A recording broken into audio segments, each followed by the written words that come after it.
Goodness is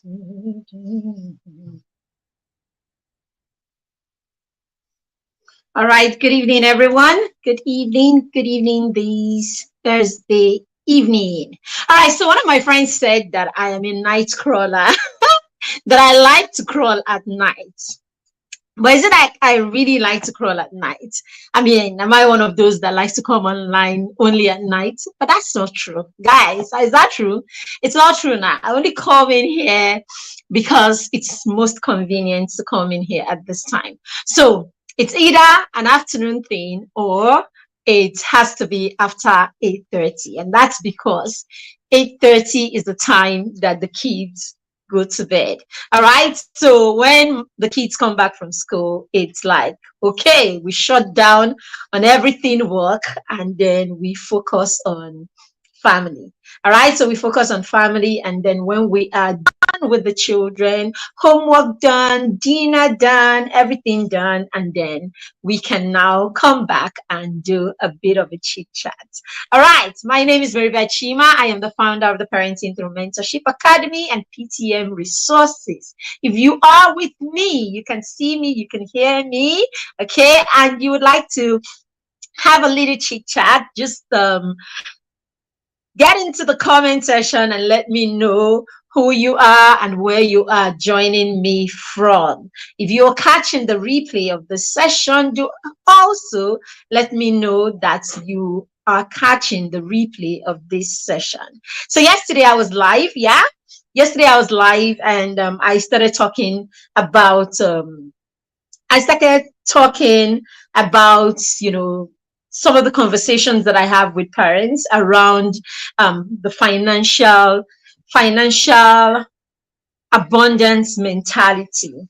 Okay, and some of the things that come up in these conversations, the things that parents think is an abundant mentality. All right, so I started sharing yesterday, and I said what I was sharing yesterday was based on more of my experience and my own convictions, really. Okay, so if you have a different viewpoint, share it and let's talk about it. That's why we said is a chit chat session. All right, I just want to come and chit chat with you and hear what you think about this, right? Good. So if you are here with me and you would like to share with me your perspective, let's gist, isn't it? Let's gist. I'm here for you. I'm here for you. I'm here for a few minutes. Okay. I decided to work out this evening. So when I'm done here, I'm going to go work out for about 30 minutes. Okay, yeah, I'm going to work out for about 30 minutes because I couldn't achieve that in the morning. Now, this night sessions that I have are really not, planned sessions. Like, it's not a session that I have put together, like I'm coming to deliver anything, see, like anything that has been prepared. It's a chit chat session. I just wanted to come in here and, talk about something and then we can chat about it, basically. All right, so that's what these night sessions are like. So if you come on my live session, I mean, if you come, hi Chidima, how are you? If you come on to this live session in the evening, just know that I just want to chat. So write in the comments and I will read what you have in the comments if I can see it, and we can just go ahead and chat like that. Yes, so yesterday when I was talking, I said there are four things that should never be your motive. Okay, when you with whatever you're doing with your children, especially if you're trying to help them build an abundance mentality. I said number one is fear should never be the reason for which you are doing anything for your children, for which you are providing certain things for your children or giving your children certain access. It shouldn't be because you are afraid. You are afraid of poverty, you're afraid of them, experiencing the kind of things that you experience. You're trying to make sure that they avoid, some of the things that you know of, the things that you have heard from other people's stories, or the things you probably went through on your own. All right, those experiences are supposed to help us, become better and equip us to better direct or guide our children. They're not for us to project fear on our children. So whatever it is that you are doing with your children, ensure that it's not coming from a place of fear. All right. The second one I said is to ensure that it is not coming from a place of you wanting to shield and protect your child from everything that is out there in the world. Yes, a lot here already told their kids because daddy and mommy are poor. That's why blah blah blah. Yes, we do that a lot. Okay. Now, Chidima, you are in the diaspora. You are in America, and I know how it's really very easy to get into those conversations with your children. I've been in America at some point. I've been visiting friends at some point, and you know how you are in the house and constantly the threat that you hear them throw at their children is, look, I will take you back to Africa. I will send you to Africa. So it's like a constant, it's like a constant threat in the house. And so when we do these things, we just paint a picture that it's not that bad. Now guys, come on, it's not that bad. All right. And then we tell our children certain stories, that make it feel like we're practically living in holes before we're able to get access to these countries. As bad as things may be at home, you want to tell them about the good memories. There are good things you went through while you are home. There are memories that you want to preserve. Okay. And don't give these children the impression that you came out of a hole. All right. So in whatever it is that you are doing, whatever access you're giving your children, make sure that it's not coming from the place of fear. Okay. And it's not coming from a place of you trying to save them from the things that they will encounter in life. Your goal should be to help your children navigate the world effectively on their own, with or without you. Okay. The next one is that you ensure that whatever you are doing with or for your children today is not going to put your children under pressure at a time when you are not there, or at a time that you are unable to provide them with the kind of access that you have given them. All right. I'm going to come to that eventually. I'm going to come to that. That's what we're talking about, today. All right. So whatever it is, make sure that it's not going to put your children under pressure now or in the future. Okay. Guess what? Because she hears this a lot, she's not taking her studies serious. Here, since she has been told she will be sent to Nigeria. Can you imagine? Let me hear the top of that. Like, one, instead of her to come to her child, she keeps threatening her that she will send her back home to Nigeria. You see, so I know these things. I have been there. I've been there.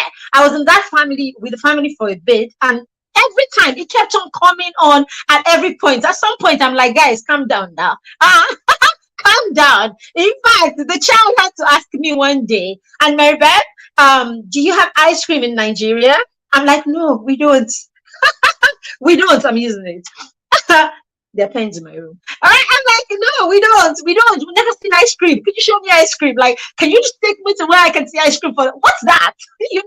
No. So don't give your children, don't make them feel that way. In fact, you should proudly work towards having your children visit home from time to time. All right. So let it be not I've talked about that. So I said pressure also. Make sure that you're not the reason your child is put under a lot of pressure at a point where your child should be navigating the world, okay, as a young person trying to find their way around the world. All right. The last one is make sure that whatever you are doing with or for your child is not going to put your child in a position where you are using your child as a bragging right. Dear parents, dear mothers, I'm talking to you, I'm calling you out. Okay, so whatever it is as a parent that you are doing, make sure that you are not doing it. You're not dragging your child into it. You're not forcing your child into it. You're not doing it with your child or for your child because you want to get bragging right. All of these four things that I have just mentioned are actually bad motives. They are not right in any way. If you feel differently, let me see you in the comments. Okay, these four things they should never be the motive behind whatever it is that you're doing with or for your children. And remember that I said yesterday, and I'm saying that today, that motive is everything. The motive behind what you are doing is everything. So even in your parenting, even with everything that you do with your children, whether you're not even talking about abundance mentality, or you're not talking about finances or anything everything at all you do with your children. Ensure that they understand the motive, they see the motive, they understand the motive, they see the motive, and the motive is not any of these things that I have mentioned. Give me a second, please. All right. So welcome to this live. I like to see you in the comments if you are with me. I like to see you in the comments if you are following. And I like to see your view in the comment section also if you are here with me. All right. So now let's look at pressure. What can put your child under pressure? All right. Let's look at that right now. Now, a lot of times as parents, okay, we have certain things that we want to provide for our children. We want our children to go to the best schools. Excellent, wonderful, beautiful things to do. Okay, beautiful thing to do. You want to send your child to the best school, which is a good thing. You also want to provide the best, of gadgets and other things for your children, right?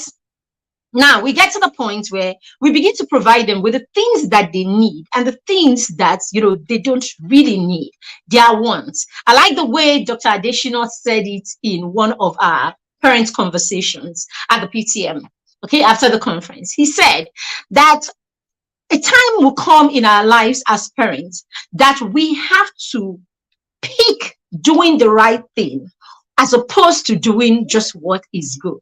Okay, so sometimes as parents, we are focused on doing things that we think are good for our children, and we neglect the things that are necessary for our children.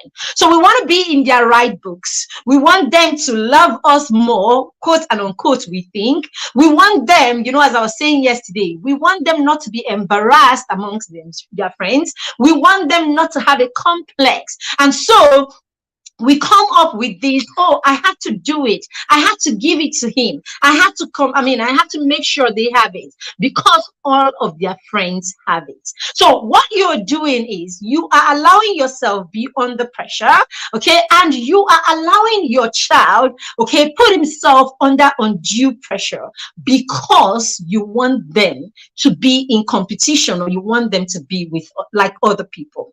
If you cannot afford this thing, and if you, based on your values or based on what you have agreed on with your children, and the child is not supposed to have this thing, then I think we should all stay our grounds and make sure that the children do not put us under certain pressure. Because if we allow them put us under this pressure, what you have done is you have started a lifestyle, you have put the child on a path where the child is going to always be under pressure by the things that they see. They'll be pressured by the things in their environment. Okay. Have one example is how you see some parents will tell you, I'm giving you practical examples because these are the things that these are the things that happen these are the things that I see every time in my conversations with parents and in my dealing with parents. Okay? So you hear things like, my children cannot be caught dressed down, right? My children cannot be caught dressed down because, of course, if they dress a certain way, people will think it is hard for us. So when we come out, we have to look a certain way so that people do not think that things are bad for us at all. Bad, yeah? All right. So we go out, we put ourselves under pressure to make our children look a certain way. I'm not saying there's anything wrong with our children looking good, but for crying out loud, why do we need a lot of the things that we do? You go into a home, you get into a child's wardrobe, and you have 10, 12, 15 shoes. Okay. What do they need 10, 12, 15 shoes for? Why don't they need the basic shoes that they need? 1, 2, 3 pairs, 4 pairs of shoes. Okay. The different kind of shoes that they need. But no, we want to have shoes after shoes after shoes. We want to have clothes after clothes after clothes. Okay. Some of us even put ourselves under pressure to the point that it has to be a certain brand and it has to be like designers and all of that. You can afford it. I know. Okay. So are you saying if we can afford these things, we shouldn't buy them? No, if you can afford them, buy them. However, this is what has to happen. If you can afford this and this is the lifestyle you want to introduce your child to, then by all means do. But do not forget that while you are introducing this child to this lifestyle, you have to equip this child to sustain this lifestyle. I said yesterday that there's always, for every action, there is a consequence. For every action, there is a consequence. So the consequence for some of the lifestyles that we introduce our children to early is that they would want to continue to live that lifestyle, which is the right thing, which is a good thing, isn't it? Okay, so as a parent, the moment you introduce your children to a closet that is full of branded and branded and designer stuff, then you want to introduce your children, or you want to set your children on a path where they are able to afford these things on their own as soon as they come of age. And these things are not going to happen, they are not going to start affording these things on their own when they graduate from college. No, you don't want to introduce your child to all of these high class kind of living, high streets kind of living. You don't want to introduce them to fine things, okay? And then you're waiting for them to graduate from college so that they can start getting these things on their own, okay? By the time your child is leaving your home to college, they should be able to sustain whatever lifestyle you have introduced them to. Why am I saying this? I'm saying this because most of the times your children are off to college at age 17 and 18. Your child is a full adult. So if your 18-year-old has to keep calling you to buy them boxes, to buy them a certain kind of brand of clothes, to buy them certain kind of shoes and all of that, does it sound okay? Okay, does it sound okay? It doesn't sound okay to me. Okay, we have forgotten also that at this point, anything can happen, right? Anything can happen. So if our children have been introduced to a lifestyle that they cannot sustain on their own, then if anything happens, then we're going to throw our children into a lot of pressure. We're going to make them become pressured. Okay, I remember back then when I was in school, University of Jos. You know how you resume school at the beginning of the semester, and you see young people all around the place. It's always, what are you wearing? What are you wearing? And it's so bad. As in UJ, then you see someone will actually come and actually lift the collar of your shirt to see what brand it is that you are wearing. All of these are it's a lot of pressure. And that's because of the kind of financial mindset that our children have, the kind of mindset that they have when it comes to financial knowledge and financial abundance. Okay, so as a parent, it is important that we start now. It is important that we start right now to train or to program our children with the right mindset when it comes to financial knowledge. Yes, you want to program them with an abundance mindset, but that abundance mindset comes from the realization that they know that they are capable of anything. Okay, that's where your abundance mindset should come from. It should come from the fact that the child knows that I can do all things. I can do all things through Christ. I can do all things because I have been given the capacity. I have been given the mental capacity. I've been given everything that I need to be everything that I want to be. All right. So if your children will have to be people with this kind of mindset, then they have to be people with a set of value that makes them understand that they can give out value. Okay, they can give out value, and the value that they give out is going to be what will make them abundant. It's the value they give out that will make them abundant. Now, if you are the parent that is dumping things on your children, you're constantly dumping things on your children. From where? Tell me where exactly this sense of value is going to come from. Tell me where exactly this sense of worth is going to come from. So if at 15 and 16 and 17 and 18, you're still stocking up their wardrobe, right?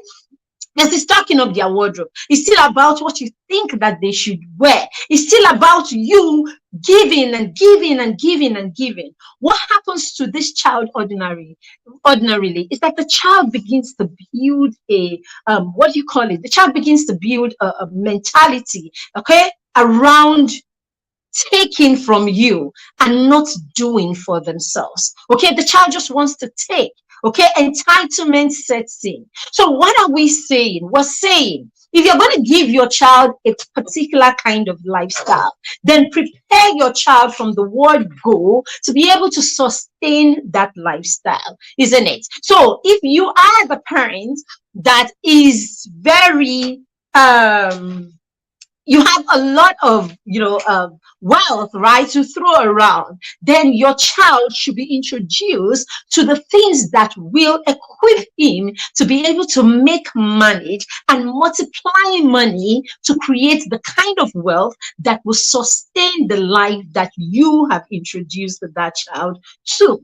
Every child should be introduced to making, managing, and multiplying money. Okay, and remember that the more you make available to your children, the more that your children have access to, the more their appetite for the things that money can buy is. Okay, so if you are going to give them that kind of appetite by the things that you provide for them, then please, we beg you, dear parents, introduce them, all right? Introduce them to the right, introduce the right mindset and help point them towards making, managing, multiplying money such that they can sustain the lifestyle that you have introduced them to. If you are not doing this, then you're going to put your child under a lot of pressure. You're going to put your child under a lot of pressure. So no wonder you hear people say, oh, children of these days are so entitled. They cannot make 200,000 naira, but they want to drive a car that is worth 7 million naira. Yes, the child wants to drive a car that is worth 7 million naira, even though he is not even earning 150,000. Why is this? It's because the child was raised to think that it's his entitlement to drive a car of 7 million. The other day I was watching a video online, and the girl in the video had just turned 16, and her mom bought her a Tesla car. And this girl was livid. She kept on screaming, how are you going to buy me this kind of car? I didn't want this. I wanted a BMW. I mean, that's a 16-year-old. Yeah, that's a 16-year-old. She wanted a BMW. Like, why are you going to go buy me this car that I don't want? This is beneath me. Okay, so this is what we're talking about. Now, if you check, this child has been introduced, right, to that level of affluence. The child has been introduced, to this kind of, resources, right, has been introduced, has been made to think that this is available to them at all times. Now, if this parent had introduced the child to this lifestyle, and while at it, this parent has empowered this child to the extent that the child has ventured into making and managing money, then the child will understand what it is. Okay, and so if this child begins to make this kind of demands, then the parents can say to the child, oh, you want that car? It's okay, I can support you to get that car. How much do you have to contribute to this venture? All right, now, if that is the conversation, then none of us is going to be talking about this. But for a child that's probably not made $100 or doesn't make $100 a month to come and be insisting that you buy them a car that is worth millions, thousands of dollars, then there is a problem right there. Now, imagine that for some reason this parent is out of the equation, for whatever reason. Tell me, just imagine the kind of pressure that this child is going to be under. The child is going to be under a lot of pressure.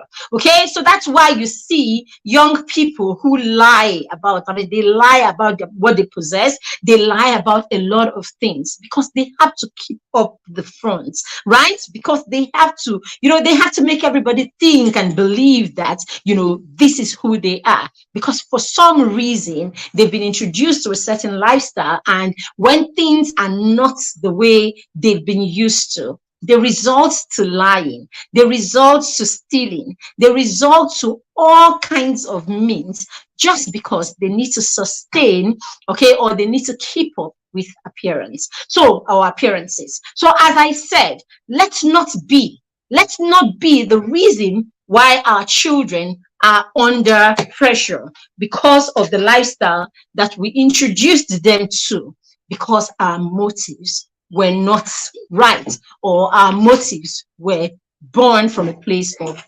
ignorance. Okay. All right, so I'm not going to be here for a long time today. I just wanted us to talk about that, okay, and be gone. All right, so I'll tell you a little story, right? So I have my kids, right, just like many other children, right, have conflicts every now and then, right?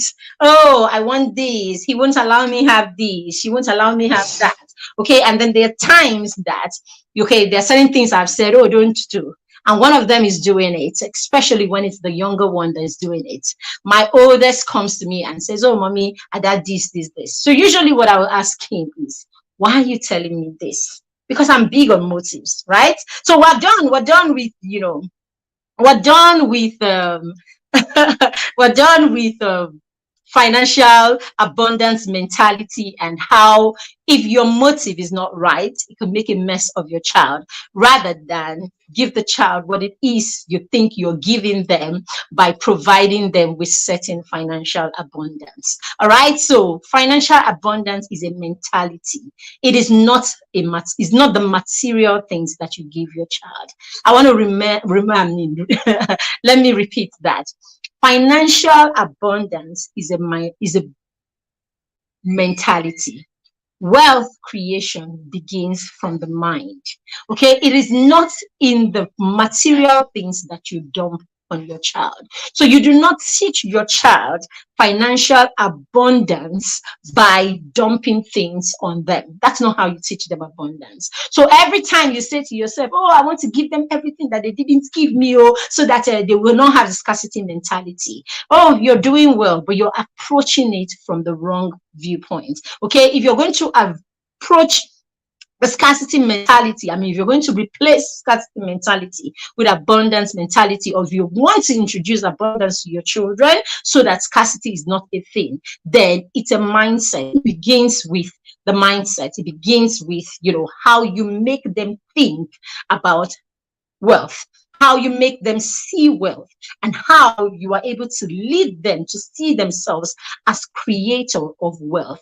Of course, that will mean that they value themselves and they see their worth, okay, and their ability to create it. So until a person sees his ability to create wealth, then that person is not abundant. The person will not see himself, okay, as a wealthy person, or the person, I mean, in the right, the mind does not see itself as a wealth creator.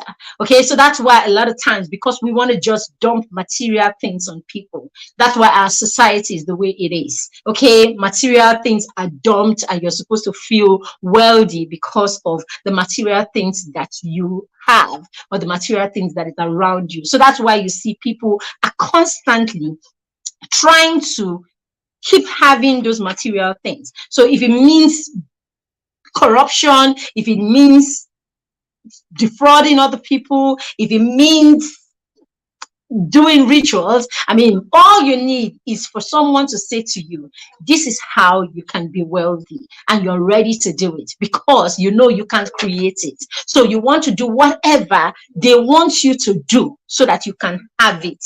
Okay, and you want to have it because all you were taught growing up is the wealth that comes to you, or what you have, is because you have been given. You've been given. So because you've always been given, that's why some baba somewhere will say to you, bring this and I will give it to you again. All right. So that's why you go to an office and you want people to give you so that you can have it. So that's why you go and you want to just take, and you don't want to create it, because you grew up thinking that wealth is given and wealth is not created. Okay, so you need to know that you are an extension of the universe. You are an extension of the universe, and so wealth comes through you, okay, and not to you. All right, so we need to understand this, and we need to start teaching our children these things. Okay, so hey, we'll be talking a lot about this. Okay, tomorrow evening I am going to be answering 45 questions.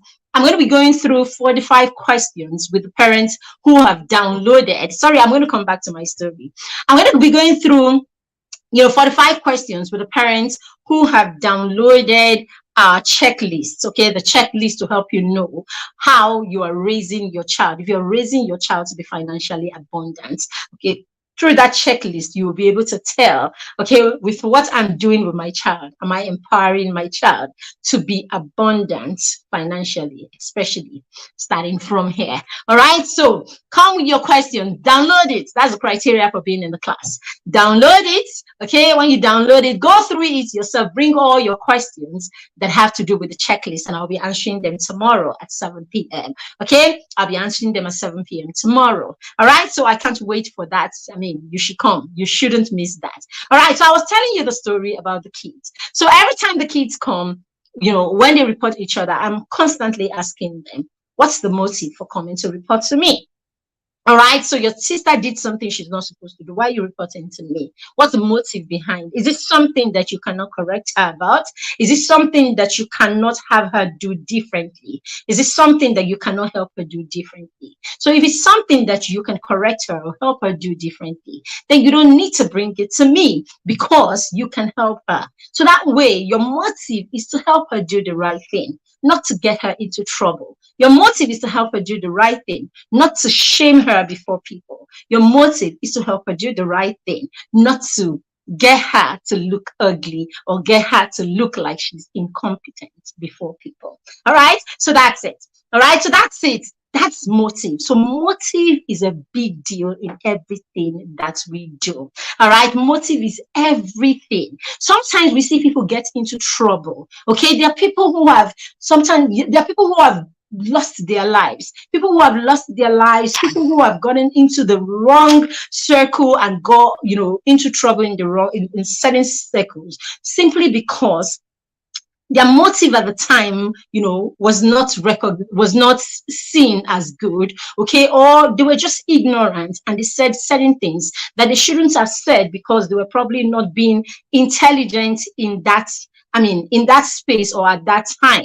All right. So they said certain things that triggered, certain things in the people around there, and it cost them a lot of things. All right. So we need to raise our children and raise ourselves to understand the motive behind the things that we do, and to recognize how to share that motive, deliver that motive, okay, or how to reach out to people when we think that they are out of line. All right. Yesterday I was on this live and someone wrote something in the comments and said, oh, you were all over the place, I didn't even understand anything you were saying, you need to focus on all of that. I'm like, oh, thank you very much. We like feedback. Okay. We love feedback in this community. So please bring your feedback. We appreciate them. We love them. Okay. But just as I will say to my children, the motive is always very, very important. Okay. But it's a good thing this person said it right here in the comments. So I'm sure many of us who are all over the place when we are, doing a live or having conversations or gisting like this can now learn, okay, from these experts. So I am hoping that I get feedback from this session of today. Okay, if I was able to stay on the topic and deliver it.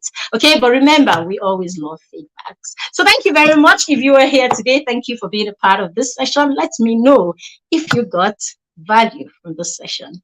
And remember to download that free resource and be in the class tomorrow. Let's talk. Bring all your questions, and I'll be answering your questions when it comes to financial knowledge and how to help your children build a positive, abundant mentality. Have a fantastic rest of the night. Bye. All right.